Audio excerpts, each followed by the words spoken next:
नमस्कार विद्यार्थी मित्रांनो. आज आपण इतिहासाच्या पुस्तकातला एक खूप इंटरेस्टिंग आणि परीक्षेच्या दृष्टीने अत्यंत महत्त्वाचा धडा समजून घेणार आहोत. प्रसार माध्यमे आणि इतिहास. चला यातले सगळे महत्त्वाचे मुद्दे एकदम सोप्या भाषेत पाहूया, म्हणजे परीक्षेत तुम्हाला पैकीच्या पैकी गुण मिळतील. बघा, आज आपण काय काय शिकणार आहोत. सगळ्यात आधी प्रसार माध्यमे म्हणजे काय ते बघू. मग वृत्तपत्र, आकाशवाणी आणि दूरदर्शनचा इतिहास पाहू. त्यानंतर इतिहासाच्या अभ्यासात याचा उपयोग कसा होतो ते समजून घेऊ. आणि शेवटी सगळ्यात महत्त्वाचं, परीक्षेची तयारी कशी करायची यावर बोलू. तर मग तयार आहात? चला तर मग आपल्या पहिल्या मुद्द्यापासून सुरुवात करूया. हे प्रसार माध्यम म्हणजे नेमकं काय असतं? प्रसार माध्यमे हा शब्द थोडा मोठा वाटतो, पण तो एकदम सोपा आहे.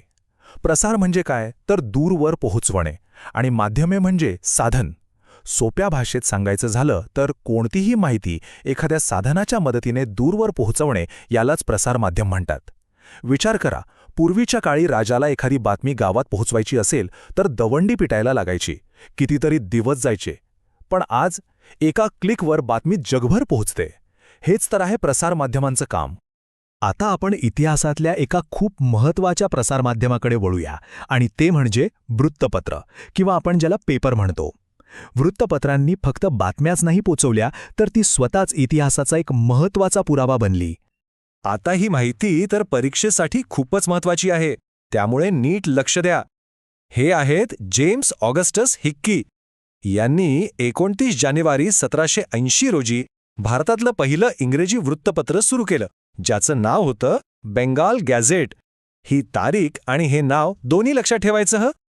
आणि आता बोलूया आपल्या महाराष्ट्राच्या अभिमानाबद्दल. दर्पण हे पहिलं मराठी वृत्तपत्र. हे 1832 साली बाळशास्त्री जांभेकर यांनी सुरू केलं, आणि म्हणूनच त्यांना मराठी पत्रकारितेचे जनक किंवा आद्य संपादक असं ओळखलं जातं. ही गोष्ट तर आपल्याला माहीत असायलाच हवी. दर्पण नावाप्रमाणेच त्या काळाचा आरसा होता खरं तर. त्यातून आपल्याला फक्त बातम्याच नाही, तर त्यावेळची सामाजिक, राजकीय, आर्थिक परिस्थिती कशी होती हे सगळं कळतं. म्हणजे बघा, कंपनी सरकारचा जमा खर्च कसा होता, रशिया भारतावर हल्ला करेल अशी भीती का वाटत होती. इतकंच नाही तर विधवा पुनर्विवाहासारख्या महत्त्वाच्या सामाजिक विषयांवरही त्यात लिखाण केलं जायचं. जसजसा भारताचा स्वातंत्र्य लढा तीव्र होत गेला, तसतशी वृत्तपत्रांची भूमिकाही खूप महत्त्वाची ठरली. गोपाळ गणेश आगरकर आणि लोकमान्य बाळ गंगाधर टिळक यांनी सुरू केलेली केसरी आणि मराठा ही वृत्तपत्र म्हणजे जणू स्वातंत्र्य लढ्याची मशालच होती. या वृत्तपत्रांनी लोकांमध्ये जागृती घडवली आणि इंग्रज सरकारवर जोरदार टीका केली. ठीक आहे, तर वृत्तपत्रांबद्दल आपण पाहिलं, पण त्यानंतर तंत्रज्ञानाने आणखी प्रगती केली आणि आले आकाशवाणी आणि दूरदर्शन. ह्यांनी तर माहिती पोहोचवण्याची पद्धतच बदलून टाकली. चला त्यांचाही रंजक इतिहास बघूया. स्वातंत्र्य मिळायच्या आधी 1924 साली इंडियन ब्रॉडकास्टिंग कंपनी म्हणजे IBC नावाने एका खाजगी कंपनीने रेडिओ सेवा सुरू केली.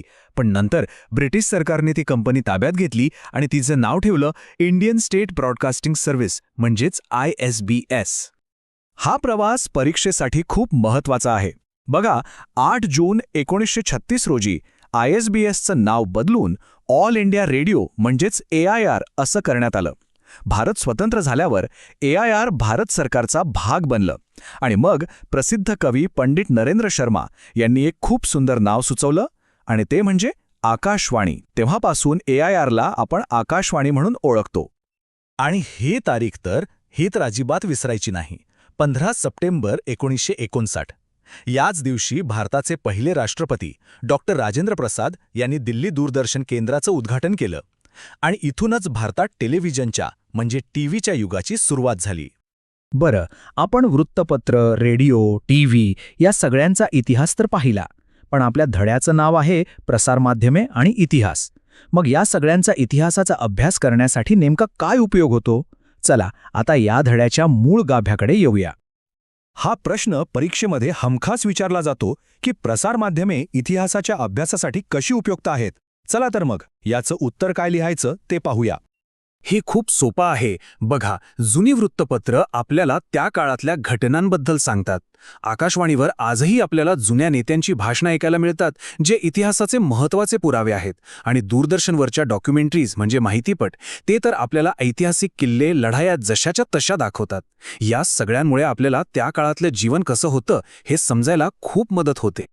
पण एक गोष्ट कायम लक्षात ठेवा, प्रसारमाध्यमांमधून येणारी प्रत्येक बातमी किंवा माहिती ही खरीच असेल असं नाही. म्हणूनच मिळालेल्या माहितीची खात्री करून घेणं, तिची चिकित्सा करणं खूप गरजेचं आहे. उदाहरणार्थ, एकदा जर्मनीच्या स्टर्न नावाच्या साप्ताहिकाने खुद्द हिटलरने लिहिलेल्या डायऱ्या विकत घेतल्या. पण नंतर कळालं की त्या सगळ्या बनावट होत्या. म्हणून कोणतीही माहिती स्वीकारण्याआधी तिची सत्यता पडताळणं खूप महत्त्वाचं आहे. चला तर मित्रांनो, आता आपण या धड्यावर आधारित परीक्षेची तयारी कशी करायची ह्यावर लक्ष देऊया. मी तुम्हाला काही संभाव्य प्रश्न सांगणार आहे आणि त्यांची उत्तरं कशी लिहायची याची एक आयडिया देणार आहे. हा एक खूप महत्त्वाचा प्रश्न आहे, जो 3 ते 5 मार्कांसाठी येऊ शकतो. याचं उत्तर लिहिताना केसरी, मराठा यांसारख्या वृत्तपत्रांची नावं घ्यायची. त्यांनी लोकांमध्ये जनजागृती कशी केली, ब्रिटिश सरकारच्या धोरणांवर कशी टीका केली, हे मुद्देसूदपणे मांडायचं. हा प्रश्न तुमच्या विचार करण्याच्या क्षमतेला तपासतो. याचं उत्तर लिहिताना सांगायचं की प्रसारमाध्यमांचा कधीकधी स्वतःचा काही अजेंडा असू शकतो किंवा दिलेली माहिती खोटी असू शकते. त्यामुळे इतिहासाची अचूक मांडणी करण्यासाठी सत्यता पडताळणं गरजेचं आहे. आणि हो, उत्तरामध्ये स्टर्न साप्ताहिकाचं उदाहरण द्यायला विसरू नका. हा प्रश्न टीप लिहिण्यासाठी येऊ शकतो. यात काय लिहायचं? तर इंडियन ब्रॉडकास्टिंग कंपनीपासून सुरुवात करून ते ऑल इंडिया रेडिओ कसं झालं आणि मग त्याला आकाशवाणी हे नाव कसं मिळालं, हा सगळा प्रवास महत्त्वाच्या तारखांसोबत थोडक्यात मांडायचा. आणि आता सगळ्यात महत्त्वाचा सल्ला, परीक्षेत उत्तर कसं लिहायचं? कोणत्याही मोठ्या प्रश्नाचं उत्तर लिहिताना ही 3 टप्प्यांची पद्धत वापरा. 1. छोटीशी प्रस्तावना. 2. 3 ते 5 मुद्द्यांमध्ये आपलं मुख्य उत्तर. आणि 3. एका वाक्यात समारोप. अशी रचना केली की उत्तर एकदम प्रभावी दिसतं आणि तपासणाऱ्यावर चांगली छाप पडते. तर विद्यार्थी मित्रांनो, जाता जाता एक गोष्ट नेहमी लक्षात ठेवा, इतिहास म्हणजे फक्त माहिती गोळा करणं नाही, तर मिळालेल्या माहितीवर विचार करून, तिचं विश्लेषण करून सत्य काय आहे हे शोधणं आहे. प्रसारमाध्यमे हे खूप शक्तिशाली साधन आहे, पण त्याचा वापर आपण नेहमी विचारपूर्वक केला पाहिजे. तुमच्या परीक्षेसाठी खूप खूप शुभेच्छा.